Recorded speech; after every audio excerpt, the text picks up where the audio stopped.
He was the rugged outback hero who became an international sensation, with his iconic hat, Bushman swagger, and that unforgettable line, "That's not a knife, that's a knife," Paul Hogan. The star of Crocodile Dundee, carved out a permanent spot in pop culture history.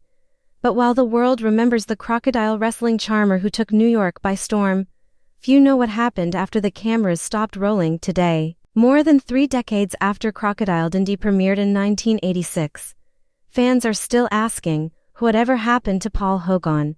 Where did he go? Why did he fade from Hollywood spotlight? And why is he making headlines again?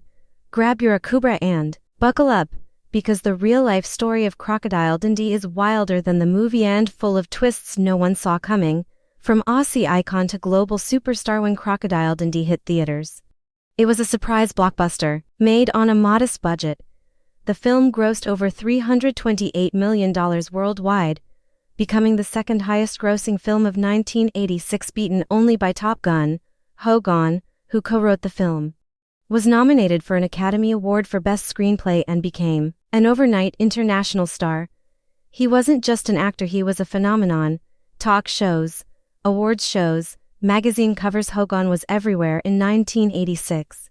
He won a Golden Globe and was even offered the opportunity to host the Oscars. America couldn't get enough of the charismatic Aussie who could take down a crocodile with a grin. But almost as quickly as he rose, Paul Hogan vanished from the public eye. The sequel struggle and career stall following the massive success of the first film, Crocodile Dundee 2, was released in 1988.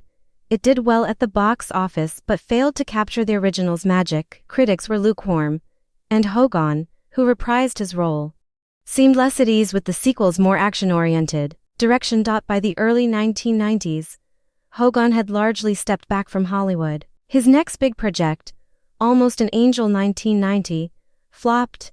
Then came Lightning Jack 1994, another pet project, another commercial disappointment. So why did Hogan disappear? According to those close to him, Paul Hogan had always felt like an accidental celebrity. He preferred his quiet Australian life over the artificial glare of Los Angeles. Despite the offers and the money, he simply didn't feel at home in Hollywood. But it wasn't just creative burnout or personal preference that caused him to vanish, it was something far darker. The Taxman Cometh, a legal battle of epic proportions. In the mid-2000s, Hogan's name returned to the headlines, but not for the reason fans hoped. Australia's tax authorities launched a massive investigation into Hogan's finances, accusing him of concealing millions in offshore accounts to avoid taxes. The case, dubbed the Wickenby investigation, became one of the most publicized financial scandals in Australian history. For nearly a decade, Hogan fought a legal war against the Australian Taxation Office ATO, fiercely denying the accusations. He was accused of dodging upwards of $37 million odd in taxes. His passport was briefly frozen. His reputation took a massive hit. "I don't owe them a cent," Hogan told reporters in 2010. "I paid my taxes, I paid too much." Probably, the scandal took its toll. Once beloved and invincible, Hogan was now painted as a greedy expat, trying to cheat the system. His Hollywood career was all but over. And even in his native Australia, the public began to turn. Love, loss, and a Hollywood divorcee during the peak of his fame. Hogan fell in love with his Crocodile Dundee co-star, Linda Kozlovsky. Their on-screen chemistry was unmistakable, and off-screen, it turned into a real-life romance. They married in 1990 and had a son together, Chance, but by 2014, the couple divorced after 23 years of marriage. In interviews, Kozlovsky cited growing apart and Hogan's unwillingness to leave Australia.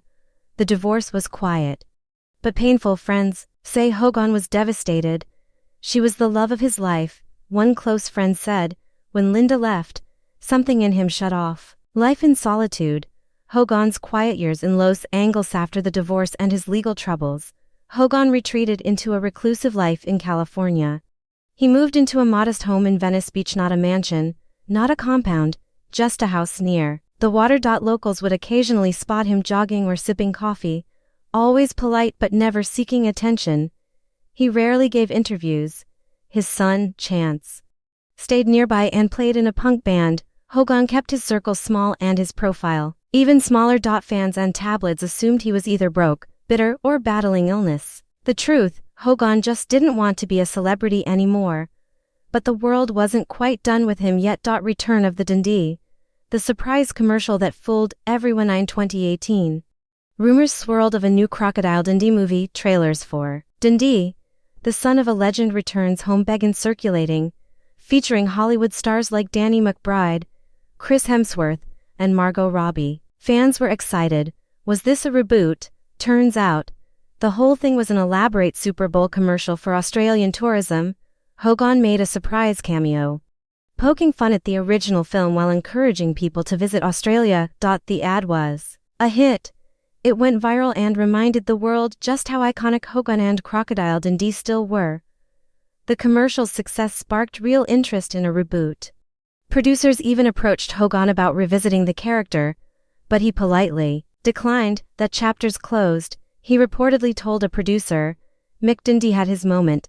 Let's leave him in the bush." Health scares and the truth about disappearance. In 2022, Hogan finally broke his silence. In a rare interview with 60 Minutes Australia, he appeared frail, candid, and humble. He admitted to suffering from muscle wastage, extreme fatigue, and chronic pain. His once athletic frame was now thin, his voice raspy. "I'm not dying, but I'm not good," he said. He also confessed that he missed Australia but couldn't return due to ongoing medical issues and the desire to remain close to his son in California. In that interview, Hogan also reflected on his legacy.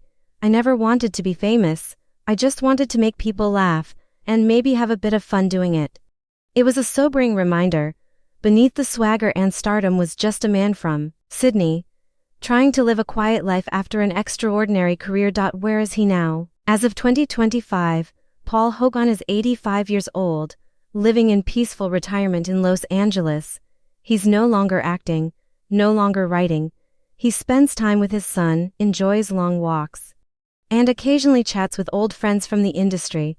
He's turned down multiple book deals and memoir offers, preferring to let the movies speak for themselves.